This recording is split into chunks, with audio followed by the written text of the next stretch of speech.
Get ready to be amazed by the biggest mansion in America. This huge house is something special, and we'll take a closer look at it. Hit the like button and share the video. Remember to subscribe to our channel to stay updated on our new videos. Let's check out this big and beautiful mansion together.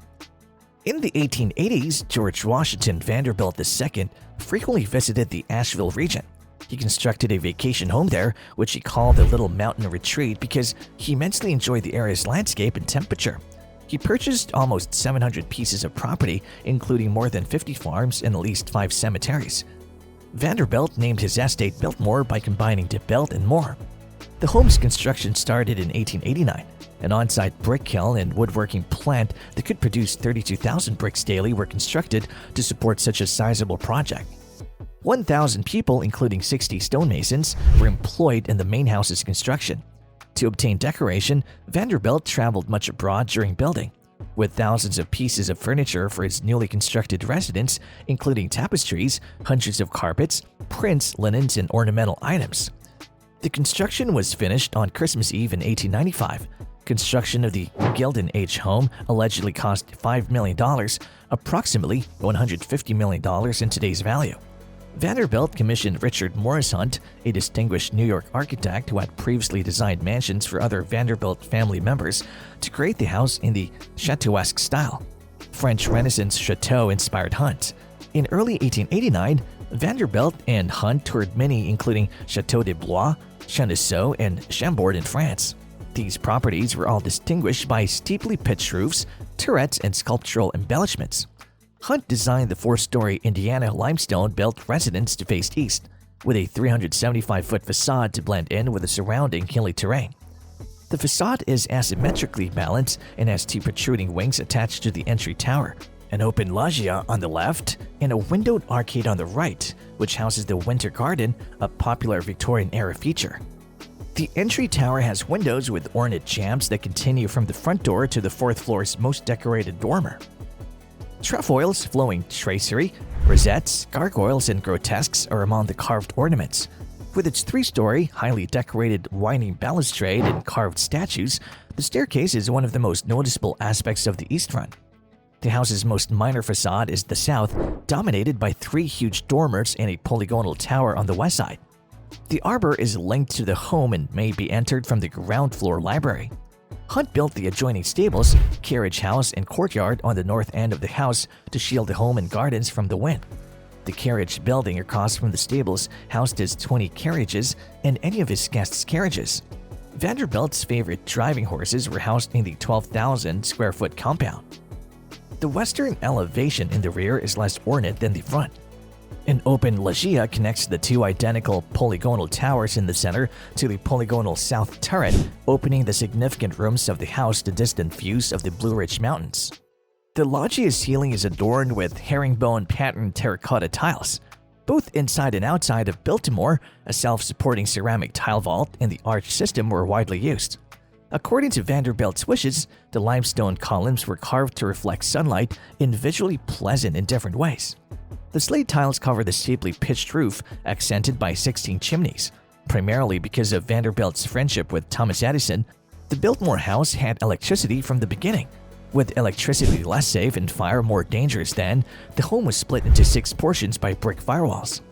The Biltmore estate has 4 acres of floor space and 250 rooms, including 35 bedrooms for family and guests, 43 bathrooms, 65 fireplaces, 3 kitchens, and 19th century novelties like an electric Otis elevator, forced air heating, centrally controlled clocks, fire alarms, and a call bell system. The main rooms of the home are on the ground floor. The octagonal subterranean Winter Garden is enclosed by stone archways to the right of the marbled entrance hall. It has artistically sculptured wood and a multifaceted glass roof. The banquet hall is the enormous room in the house, spanning 42 feet, 72 feet, with a barrel vaulted ceiling 70 feet high. The table, which can seat up to 64 people, is encircled by rare Flemish tapestries and a triple fireplace that covers one end of the hall.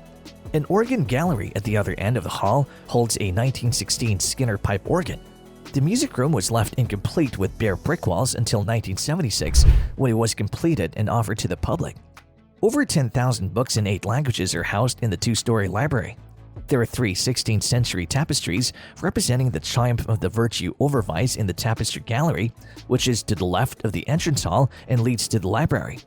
There are also family pictures on the walls by James Whistler, Giovanni Baldini, and John Singer Sargent. An elaborate wood spiral staircase leads to the second-floor balcony. The rich walnut paneling and the ceiling painting, the Chariot of Aurora, complement the room's Baroque decor, which Vanderbilt imported to Biltmore from the Palazzo Pisani Moretta in Venice, Italy. Giovanni Antonio Pellegrini's painting is his most notable work that's still in existence. The cantilevered grand staircase of 107 steps spirals around a 4-story wrought iron chandelier carrying 72 light bulbs to reach the second floor. The second-floor living hall, which serves as a formal hall and portrait gallery and is an extension of the grand staircase, was restored to its original design in 2013. George Vanderbilt's gilded bedroom, with furnishings created by Hunt, is located nearby in the South Tower.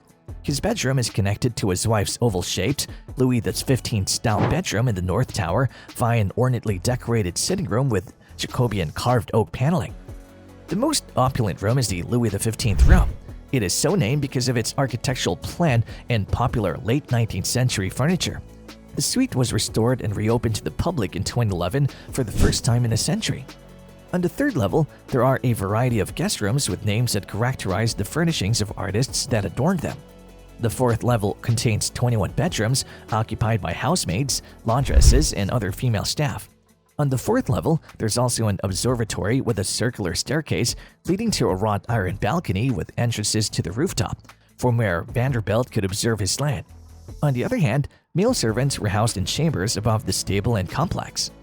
The billiard room features an artistic plaster ceiling, exquisite wood paneling, a custom-made pool table, and a carom table. The chamber was used mainly by males, although women were also permitted to enter.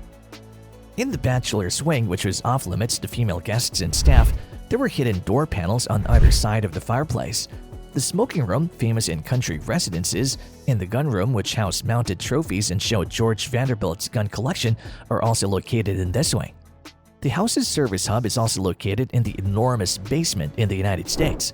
It houses the central kitchen, pastry kitchen, rotisserie cooking, walk-in refrigerators that supply early mechanical refrigeration, servants' dining hall, laundry rooms, and extra staff bedrooms. The basement level had activity spaces such as an indoor heated swimming pool with underwater lights, a bowling alley, and a gymnasium with one state-of-the-art workout equipment. Vanderbilt wanted his residence to have a park-like setting, so he hired landscape architect Frederick Law Olmsted to create the grounds. Olmsted suggested creating a park around the mansion and developing farms along the river, replanting the remainder as a commercial lumber forest, a proposal Vanderbilt agreed to. Gifford Pinchot and then Carl A. Schenck were employed to manage the trees. Schenck created the first forestry teaching program in the United States on the estate grounds in 1898, the Biltmore Forest School. The path was heavily planted along the borders with natural and uncultivated-looking greenery and bushes to create a soothing route for tourists. Olmsted made care to include the 75 acres of formal gardens Vanderbilt had requested on the ground surrounding the home. He built a formal Roman garden, a tulip and bush garden, water fountains, and a conservatory with separate chambers for palms and roses. Incorporating European statuary that Vanderbilt had brought back from his travels, there was also a bowling alley, an outdoor tea room, and a terrace. A zigzagging stairway along a rough-cut limestone wall leads to the grassy hill known as the Vista, crowned by a figure of Diana, the hunt goddess. Water was an essential part of Victorian design, and Olmsted included two features for the estate: the Bass Pond, built from an ancient creek-fed mill pond, and the lagoon. Each was utilized for visitor relaxation activities such as fishing and rowing. Olmsted designed two reservoirs to supply water to the estate. On neighboring Busby Mountain, there was a spring-fed manufactured lake. The other was a manufactured brick-lined pond behind Diana's monument in the Vista at the height of around 266 feet. The concept behind Vanderbilt's plan was to imitate European working estates. He commissioned Richard Morris Hunt and Frederick Law Olmsted to create a community with buildings that complemented each other aesthetically and with beautiful landscaping. The neighborhood included a post office, stores, a doctor's office, a school, a church, now known as the Cathedral of All Souls, and rental cottages with plumbing and central heating. He planned it to be a site to assist in charitable projects, a place to generate cash through rental houses, and a convenient access point between the estate and the railway station. Baltimore Village was what came of it. And that marks the end of our video. Please remember to like, share, and subscribe. Thank you.